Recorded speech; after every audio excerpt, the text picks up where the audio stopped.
Pandian stores அடுத்த வர எபிசோடில் பார்த்தீங்க அப்படின்னா இந்த மாதிரி அப்பத்தாவோட பிறந்தநாள் கொண்டாடுறதுக்காக எல்லாருமே சந்தோஷமாக கிளம்பிட்டு இருக்காங்க. அப்பா பார்த்தீங்க அப்படின்னா குமரவேல் வந்து அப்பத்தாவுக்கு விஷ் பண்ணுறாங்க. அதே மாதிரி எல்லாரும் வீட்டில் உள்ள எல்லாரும் விஷ் பண்ணுறாங்க.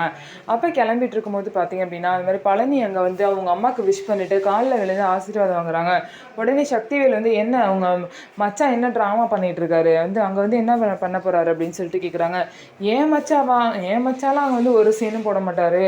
அவர் படிக்கு வருவார், அப்பதாக்கு பிறந்தநாள் வாழ்த்துக்கள் சொல்லிட்டு ஆசீர்வாதம் வாங்கிட்டு அன்னதானத்தை போட்டுட்டு ஒழுங்காக கிளம்பி போயிட்டே இருப்பார் அப்படின்னு சொல்லிட்டு பழனி வந்து சொல்லுவாங்க. அந்த மாதிரி ஒழுங்காக போயிட்டா நல்லது. தேவையில்லாமல் ஏதாவது சீன் போட்டு ஏதாவது பிரச்சனை நல்லவர் மாதிரி ஏதாவது நடிச்சுக்கிட்டு பிரச்சனை பண்ணார், அப்புறம் நான் வந்து என்ன பண்ணுவேன்னு எனக்கே தெரியாது அப்படின்னு சொல்லிட்டு சக்திவேல் இன்னமும் பார்த்தீங்கன்னா அந்த குடும்பத்தை புரிஞ்சுக்காம சண்டைக்கார மாதிரியே பேசிகிட்டு இருப்பாரு.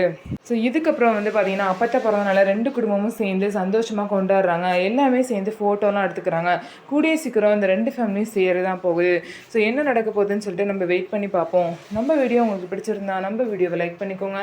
மறக்காமல் நம்மளோட சேனலை சப்ஸ்கிரைப் பண்ணிவிட்டு பாருங்கள்.